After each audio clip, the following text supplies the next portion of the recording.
Hi, this is Mike Rinaldi. I'm with Sanger Heart and Vascular Institute at Carolinas Medical Center in Charlotte, North Carolina, and I'm going to be talking about transcatheter mitral valve and ring therapy.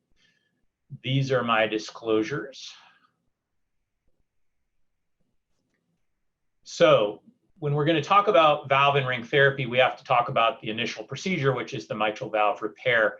And in general, mitral valve repair is an excellent procedure in the first-line therapy for patients who are good surgical candidates, particularly with degenerative mitral insufficiency. And in general, reoperation rates and success rates should be excellent, 95% or greater with a long-term durability. But reoperation rates will, or failure rates of the repair will depend significantly on the durability of the primary repair, and it depends on whether the etiology was primary, where durability is going to be excellent, or secondary, where up to a third of patients will recur. It'll also depend on the technical skills of the surgeon, because most surgeons don't do a lot of repair, and so the quoted repair success rates and durability is going to be really specific for high volume, high quality surgeons, and many repairs are not going to measure up to that. And also depends on the anatomy. So, a P2 flail is going to do better than bileaflet Barlow's. So it really just, the quoted success of repair is not going to be quite as good in the real world as it is in the literature. So we are going to run across a number of patients who have a surgical repair and have a ring in place, which is always part of a repair, where the repair is not going to last them a lifetime. And so when that fails, the options are a reoperation with replacement, which certainly a reoperation in itself is higher risk than the original procedure. And many patients are just not good surgical candidates for that. So TAVR valve inside of a ring is certainly one potential option that has been performed and now has some data. So we're going to talk about that in detail. So when we talk about valve and ring therapy, we have to recognize that not all rings are the same. So we have rings and bands, which are sort of a continuum of kind of the same thing, but rings are more rigid or semi-rigid, and bands tend to be flexible. They can be complete, 360 degree, or they can be incomplete, and they can be contoured in a three-dimensional shape, or they can be flat. And those are all important to know about, because when you're putting a TAVR valve inside of them, you can imagine that things that are rigid versus flexible or complete versus incomplete are going to respond differently to that TAVR valve going in. And we know that TAVR valves going into that position, complete is better than incomplete. That makes sense. If you have some structure that's 360 degrees, it's going to hold the device in better and have a lower risk of PVL. And flexible is going to be better than rigid, because flexible will conform to the shape of the TAVR valve, whereas a rigid will be less likely to, and you can see that in this lower panel here. So when you do catheter valve and ring therapy, there are two ways you can deliver the technology. One is transapical, and that was the way it was originally studied. But more commonly now, transeptal is going to be employed. Now, transapical has the advantage of being a straight shot. So there's no difficulties with angulation. It's, you put your sheath in, you put your valve in, you deploy it, and you move on. Transeptal is a little bit more complicated. You have to do a transeptal puncture. You have to put it in the right place to get purchase on the valve.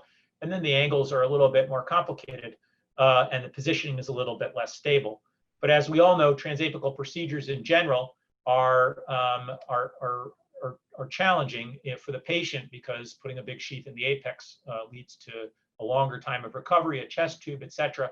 And in fact, in studies, it's been shown to worsen LV function.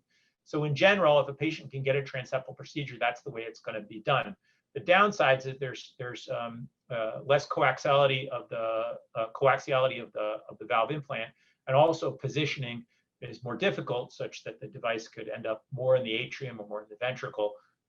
So those are all important considerations. But in general, transeptal is going to be the way that you're going to deploy it if that's possible.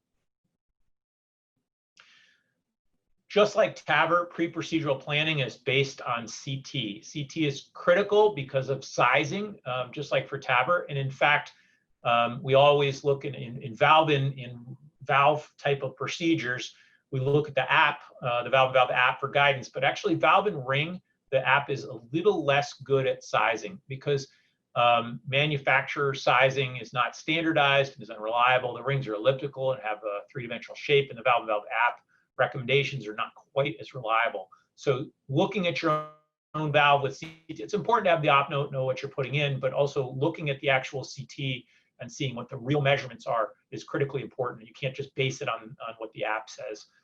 Valve selection should be a bit oversized to reduce the risk of paravalvular leak and embolization. The second thing that CT is important for is LV outflow tract obstruction calculations. In valve and valve therapy, the surgeon has resected the anterior leaflet of mitral valve. In valve and ring, the anterior leaflet is still there. So even though the valve goes over the outflow tract and is porous, because it's just a stent frame, so blood can go through it, the anterior leaflet turns it into a wall. And so a virtual valve implant will predict whether there's going to be a significant risk of obstruction. And that virtual valve implant should be at 80-20, 80% in the ventricle, 20% in the atrium, because the skirt is at the base, and that skirt needs to come in contact with the annulus. So 80% of the valve should be in the ventricle. And in general, less than 190, 200 millimeters squared of area is predictive of significant risk of LV outflow tract obstruction, which can be a major symptomatic or fatal problem if it occurs.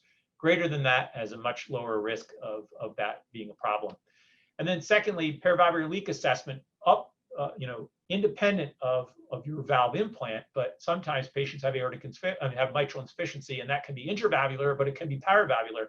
And sometimes that can be hard to tell both on surface and even on transesophageal echocardiography. So CT can sometimes show that better than transesophageal echo can. Because if your leak is primarily paravalvular, then doing a valve and ring may or may not fix that problem. So that's important. So CT plays a critical role for those three reasons. So the devices used are generally the Sapien valve. The Sapien balloon expandable valve is perfectly positioned or designed, engineered to work for this. But other valves have been tried. Medtronic Melody valve can work. There are other valves that have been used investigationally or are not available anymore. But from investigational dedicated transcatheter mitral valve replacements, Tendyne has actually been used in this setting. But for commercial purposes, most of it's going to be this S3 valve. The transeptal technique is done generally under general anesthesia, but that doesn't necessarily mean it has to be done that way. But oftentimes esophageal echo is used, therefore transeptal puncture is done under general anesthesia. So under TE guidance, just like for mitral clip, a slightly posterior, slightly low on the bicable, so slightly low on the septum, but posterior stick is where you want to be. And then a pacing lead is placed for rapid pacing during the procedure. And then after a transeptal is performed, a wire goes into the upper pulmonary vein, or a pigtail wire, like an NY wire or a Baylis wire, is put in the atrium to allow an Agilis sheath to be placed through the Edwards delivery sheath. So the Edwards delivery sheath is placed, and then an Agilis sheath is placed through that into the left atrium. Subsequently, over that wire, a pigtail catheter is then advanced into the ventricle, which then allows you to place your true pigtail delivered wire, which is usually a Confida or Safari wire. I actually think the Confida wire is a little less stiff in the transition and allows delivery of the valve better, but it's whatever works for your lab. Next, a balloon septostomy is performed. Obviously, the patient is heparinized. A balloon septostomy is performed usually with a 14 millimeter balloon through the Agilis sheath. And then once that septostomy has been performed with the wire still in the ventricle, your S3 valve could be advanced into the IVC. Your sheath has to be pulled back a little bit in order to allow mounting of the S3 valve. It is then positioned through the septum into the ring position. And then again, in an 80-20 position, 80% in the ventricle, 20% in the atrium, under rapid pacing, the device is deployed. Now, I will say that positioning the valve is somewhat a two-person procedure, in that the valve has to be positioned by the person in the number one position, pushing the valve forward, but also pushing wire into the ventricle can help stabilize it in place. And some on-the-fly positioning can occur, such that the forces that want to push the valve towards the atrium are substantial, and it requires a significant amount of forward force to keep it into place. And the key thing is an extremely slow inflation, so that you can make those adjustments on the fly. Because if you misposition the valve, it is very difficult to fix it once it goes in, especially if it's if it's too atrial. You can have paravalvular leak or embolization, and the paravalvular leak is not perfectly easy to fix with plugs, although certainly that can make things better. So what is the data on valve and ring? So valve and ring has primarily been studied in the VIVID registry, although there's some limited data in the Mitral trial. But the VIVID registry had 156 patients as a registry. And what we can say from this registry, the sort of Cliff Notes version, is that valve and ring works very well. Valve in general in the mitral position works very well.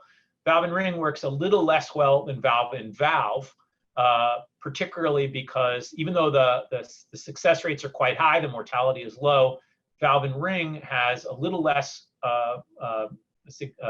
success rate because of the risk of paravalvular leak, because it's harder to position, and because there isn't a full three-dimensional circular structure there holding it in place. So paravalvular leaks are going to be higher and embolization is going to be higher. But in general, you can, if the procedure is planned well and the anatomy is conducive and you have an experienced center, you're going to get good results fairly consistently, understanding those caveats. So what are the complications associated with valve and ring? First, malposition embolization is an obvious risk. The embolizations can occur from malposition during the placement. Oversizing is recommended to reduce this risk. And again, as I said, a very slow deployment so you can adjust on the fly is important. Some people have used apical rails, so access is obtained in the ventricle. You snare the wire, and then you have a body floss from the femoral vein to the outside the apex to hold things in place. But in general, that adds a level of complexity and risk of complications to the procedure. And in general, that's not done except in extreme situations where there's concern about stability. LV outflow tract obstruction is a devastating potential risk, but should be completely predictable and preventable based on pre-procedural CT scanning. And again, less than 190 to 200 millimeters squared suggests some significant risk of outflow of tract obstruction. One way to mitigate that is in patients who are at risk is to do a electrocautery laceration of the anterior leaflet of mitral valve called the Lampoon procedure. There are only a handful of centers in the United States that are really facile in that, but that is certainly something to consider in those circumstances. And also potentially septal ablation. Those things should be done in advance. Obviously, a septal ablation is not something you should do in the same setting of the procedure because it takes time for that septum to go away after an ablation. And the Lampoon would be done in the same setting as the procedure immediately before the implant. Another risk, another thing to consider though, is it's not just the LV outflow tract, but other things such as a small cavity would predict risk of obstruction. An acute mitral aortic angle, as you can see here, where the valve would go in at a funny angle, can predict it. That's all based on CT. You can predict that on CT. Elongation of the big leaflet that might cover bulky calcification in subvalvular apparatus could also increase the risk. So it's not just a number, it's looking at the CT scan itself. Another risk is paravalvular leak. So that's going to be more likely in rigid rings and incomplete rings and bands, or particularly if you misposition the valve more atrial, then the skirt's not going to come into contact with the ring, and there's a higher risk of PVL, as you can see here, where this valve is more in the atrium than it should be. That can potentially be fixed by plugs, but it is not a perfect solution, and getting it in the right place in the first place is the best. Secondly, positioning the valve truly 80-20 in the ventricle is not just important for reducing the likelihood of PVL, but also improves the hemodynamics. Now, valve and ring patient prosthetic mismatch tends to not be that big of a deal because the rings are big compared to valve and valve. But you can see here that if you place it 80-20, the actual effective orifice area is actually better. So placing it 80-20 in the ventricle not just reduces the risk of PVL, but improves the hemodynamics. Valve thrombosis can happen. It is the risk is really unknown, but it's probably higher than the aortic position. The optimal antiplatelet or anticoagulation regimen is unknown. Many patients will receive anticoagulation therapy for 3 months, if not for life, especially if they have an indication for oral anticoagulation therapy, but nobody really knows. Probably some vigilance with repeat echocardiography to look for valve thrombosis, is important, although routine CT scanning is not considered a standard thing. But following these patients up with repeat echocardiography and acting on progressive gradients is probably important. So here are a couple case examples. Here's a 79-year-old with class 3 heart failure symptoms with a 32 millimeter Carpentier-Edwards ring annuloplasty in 2003. This was a complete semi-flexible, semi-rigid ring, I think. It's this patient had developed mitral stenosis with a mean gradient of 14. You can see the color inflow during diastole, suggesting severe mitral stenosis. And you can see on CT there's a immobile posterior leaflet and some significant pannus ingrowth. So this patient clearly has mitral stenosis from a previous ring. The neo outflow tract was calculated at 190 millimeters of meters squared. So this would suggest some risk of LV outflow tract obstruction, but we felt like that it was borderline and that we could get away with this, so we went for it. The valve and ring procedure went fairly straightforward, as we talked about. Agilis sheath from a transeptal position with the Edwards delivery sheath in place. Pigtail catheter after the transeptal into the ventricle, replaced by a confida wire, balloon dilation with a 14 millimeter balloon, and then placement of a 29 millimeter S3 valve, 80% in the ventricle, 20% in the atrium under a slow inflation, and this was actually perfectly positioned. And that led to a very nice looking valve with no leak and a mean gradient of 7, which is far from ideal in this position, but was the best that could be achieved given the current circumstance. With a Langston catheter across the LV outflow tract, we measured a 15 millimeter mercury gradient, which was clearly acceptable. The patient had substantial improvement in their symptoms, and we treated them with warfarin for life for other reasons. So a nice example of how this technology can work. A patient went home the next day.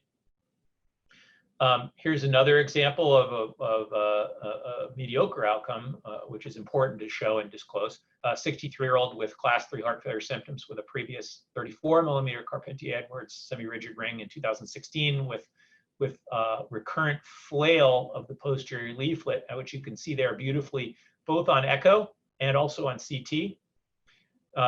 So this patient was symptomatic. Excellent neo outflow tract calculation at 325 millimeters squared, no possibility of causing an obstruction. And under rapid pacing with the 29 millimeter S3 valve in place, you can see it's kicking backwards. The operator is trying to push forward to get it back into the atrium. At this point, though, despite the push, we just could not get it to get into the ventricle, and it ends up deploying about 50-50. Not an ideal deployment at all. And as we talked about, what is the main risk when that happens? It's PVL. So this patient was left with a significant PVL from a skirt that was too high. This patient improved, certainly. You can see this on CT, a beautiful example of how the actual stent is not in contact with the entire component of the ring. And so there's this arrow shows where the leak is beautifully. And so the patient was still symptomatic, and we decided to post-dilate it with a 30 millimeter true balloon in a different setting, and also put an 8 millimeter AV2 plug in place. And there was still probably 2+ mitral insufficiency residual, but the patient had improvement in their symptoms. And I would call this a clinical success, although it was less than a perfect technical result, and shows some of the pitfalls of this procedure. So in conclusion, mitral valve and ring therapy is a feasible option for patients at high risk for redo surgery after failed mitral valve repair. It is technically more challenging than mitral valve and valve therapy, with a greater risk of malposition and paravalvular leak. But the highest success will be in patients with complete bands with incomplete or compared with incomplete or rigid rings. And like all TMVR procedures, a neo-LV outflow tract must be calculated and should be greater than 190 to 200 millimeters squared to avoid risk of LV outflow tract obstruction. And most patients should probably be treated with oral anticoagulation therapy after implant, although optimal anticoagulation therapy is unknown. So with that, I thank you for your attention, and I appreciate you taking time. Thank you.